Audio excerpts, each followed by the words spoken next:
I was presenting at RUSI on the offline dimension of the phenomena that Jacob and I will be talking about, or Jacob just talked about, and I will be speaking about, and others here will. And then there was a presentation at the EU Internet Forum I did on algorithmic extremism, which of course became more prominent and even more heard, I guess, or more relevant since Frances Haugen's whistleblowing and the insights that we have since then of how the platforms optimize obviously for profit and not for protection of users. But here, now I'm going to focus on really an abuse or usage of big platforms. I think it's a pretty good addition to what Jacob did. So I'm going to start my presentation here. And as Hans mentioned, we just published a new report, The Extreme Right-Wing Infrastructure, on Facebook, Instagram, YouTube, and Twitter in Germany. Now, this is going back to the report that was commissioned by the Foreign Office that Frau Scheel already mentioned, where we looked at 6 countries, various groups, and identified that there were changes in the professionalism of some of the milieus regarding music events, some of the mixed martial arts events. The marches, political events basically stayed the same, but there were also some new narratives. And I'm not going to go into this, but I just want to promote the report again, because I think it gives a pretty good overview of the transnational connectivity. And as Hans has mentioned, we see that some sort of new leaderless, transnational, apocalyptic, violence-oriented movement has emerged that feels connected, in some cases because they actually meet. In some cases, they meet online, and in other cases, they never meet. They just believe they're fighting the just fight. And this is something that we then sometimes confuse with so-called lone actors, lone wolves, which is a topic by itself, obviously. So what we did is looking into the hypothesis that the key actors of violence-oriented far-right extremism have moved away from the big platforms due to deplatforming activities. And due to the research, and that's why I mentioned the previous work, I realized that many of these guys are still on Facebook, on Instagram, and on YouTube. So at some point I was asking myself how it's possible that all the big platforms say they don't allow extremist actors on their platforms, and that they support CSOs and governments to work against these actors. But then when I just go through my Facebook, I see them. So we looked into this. So what happened is, these actors, the movers and shakers, the key organizers of transnational events of the violence-oriented far right, have adopted their strategy, which I would call a strategy of extreme normalization, meaning they are all still there. I mean, a lot of them are still there, and I'm going to talk about this in a minute, but they share their pictures from vacations, what they had for lunch yesterday. They promote, and that's their best activity, or let's say their most active behavior, is they promote their economic interests.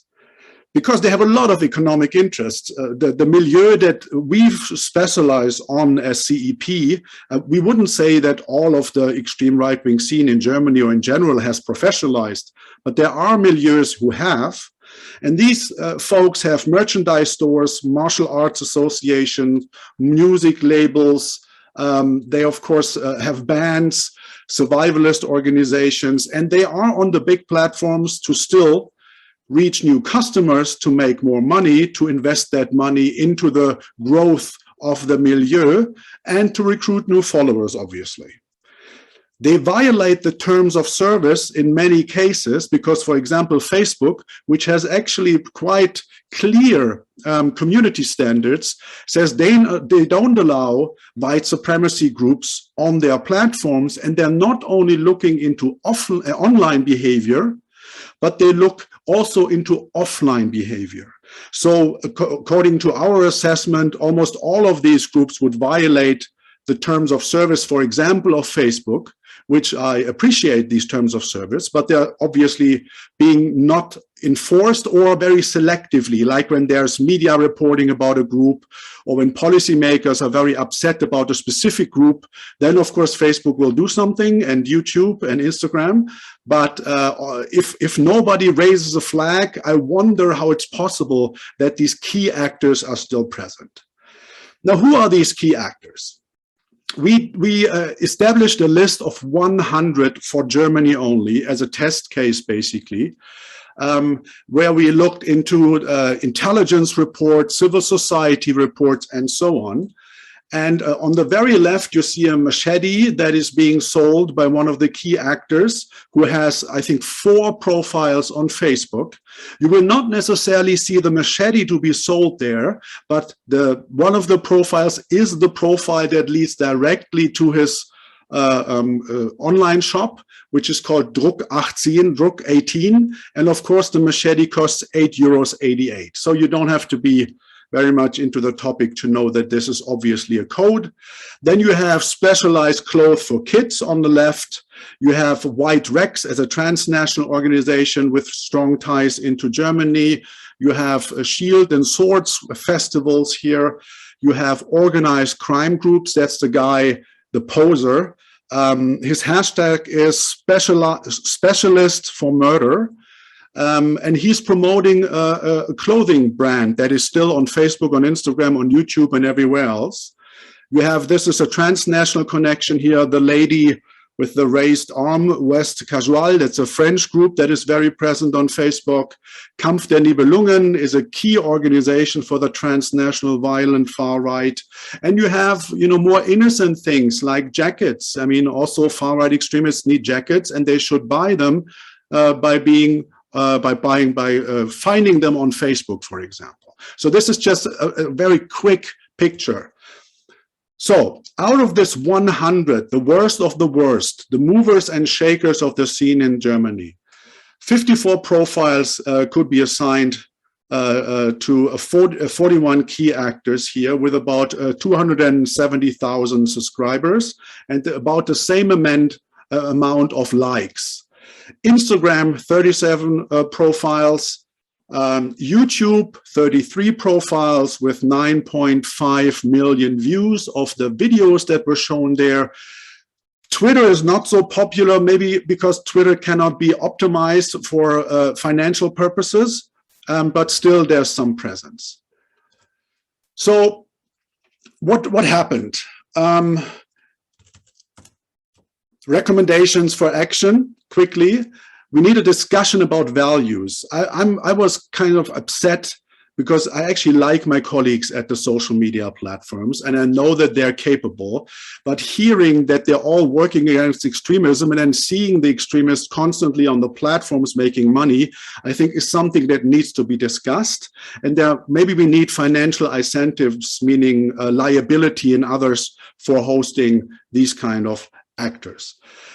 As I mentioned, Facebook is actually having a systemic perspective on dangerous persons and organizations, while the EU Internet Forum, the Christchurch Call, and the GIF-CT only look for online behavior, right? So if a group is murdering people offline, but has a very nice Facebook or other profile online where they discuss peaceful things, this would not be a matter of concern for these policy initiatives. And of course, even if this would be adjusted, which I hope it will, the question of implementation is key.